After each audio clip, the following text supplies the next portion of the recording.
One summer moment can change a child's life. Through Toys for Tots Give and Go initiative, your support provides books, games, toys, and outdoor adventures that spark curiosity, creativity, and a love of nature. Whether it's fishing, learning a new sport, reading under a tree, or playing with friends, these moments build confidence and lifelong memories. For too many children, those moments never come. You can help change that this summer. Visit toysfortots.org. Toys for Tots, delivering hope beyond the holidays. Listen, all you New Yorkers. Excuse me, taxi. Okay, man, we're looking around. This is the 77 WABC minicast. Well, we are back. This is John Catsimatidis. I'm in the studio with Ed Cox. Calling in from Washington, we have Rita Cosby, who just left the Oval Office. And on the phone with us, we got Andrew Giuliani, who's in the Oval Office every other day. Well, I was just on the phone with the guy in the Oval Office there. I must have just missed Rita, as a matter of fact, while she was in there. But, John, always great to be with you, especially on this eve of our semi-quincentennial. What an amazing time it is to be an American. It is. I mean, to be July 3rd and tomorrow, July 4th, the 250th year. And I was telling people that if President Trump didn't get elected after Joe Biden, I would have been worried about the 300th year of America. You know what? I remember you saying that, and it really is true.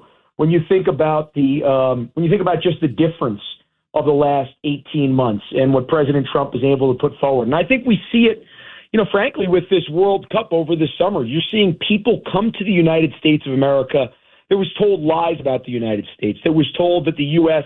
is not exceptional. And they're getting to see it by traveling around the country, by interacting with Americans, that the U.S. is the greatest country in the world. And what I hope after this tournament ends, after this ends here in a couple of weeks, is that people get to see those freedoms that they experienced in the United States and bring a little bit of that back with them to their home. If they do that and they can instill some of those freedoms, those beauties that we have here in the United States of America, the world would be a far better place. And Andrew, tell us about how successful is the soccer matches, and give us the big picture. So, John, the big picture is on this. The Super Bowl is almost a national holiday for us every single year. About 160 million people around the world watch the Super Bowl. 1.3 billion people watched the opening U.S. match just a few weeks ago. This World Cup is shattering all records. It's already surpassed the ticket record for the most World Cups by over 2 million tickets at this point. They are projected to make 5 times the amount of revenue on this World Cup as they did the last World Cup just 4 years ago. It has been unbelievable to see. And, John, when you end up adding an event like the World Cup with America during the golden age and the leadership of our 45th and 47th president, Donald J. Trump, you get an event like this. Wow. And, the stadium that we operate down in Staten Island, the stadium that your father built, and the mayor had it full of soccer fans for 5 days or 4 days, and we had tens of thousands of fans there. And what I'm going to talk to the mayor about is that we should have baseball and soccer there permanently.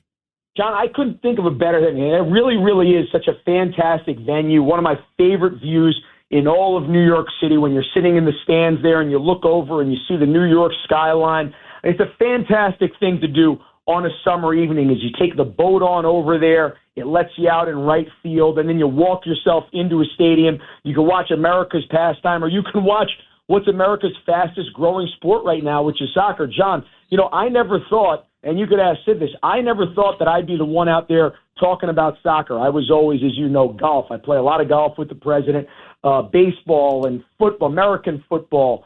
But it really, really is amazing to see just how many kids are picking this up. I think soccer, within a few years is going to be the number 2 sport in the United States of America. I'm not going to quite say it's going to pass football yet. And yes, we are still calling soccer soccer and football football, but I'm going to tell you it's going to be approaching it pretty soon.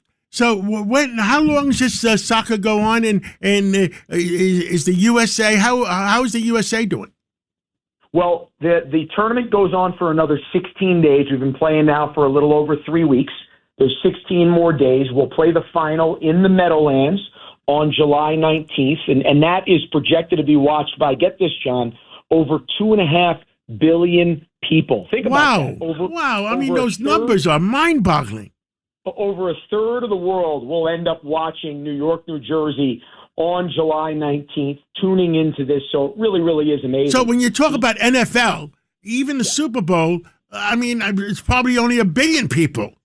Yeah, it's actually somewhere closer to about 150 million people. You normally get about 125 domestic viewers, and then somewhere between 30 to 40 million international. So maybe 160 to 170. This is about 15 to 20 times the size of a Super Bowl watching these matches.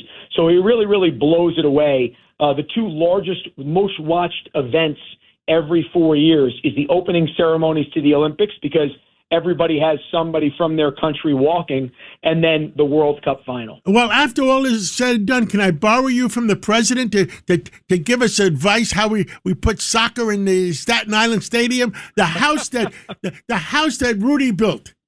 Absolutely. I would be absolutely honored to see some soccer matches going on between baseball games there. You know, hope those Ferry Hawks are doing well and making a. We hired a new manager, Wally Backman from the New York Mets. Yeah, that's awesome. Well, absolutely. I think the alternating between soccer and baseball out there. You know, look, baseball is still our national pastime here, but really it is awesome to see just how the world is coming together around this, and you know, it's sports diplomacy really right in front of your eyes. The people that get in the same room that never would because of soccer really, really is amazing. And I could tell you the president's leadership on this has been fantastic, and it's a way to really help spread freedom around the globe if you think about it. And that's what we've tried to do on the White House Task Force.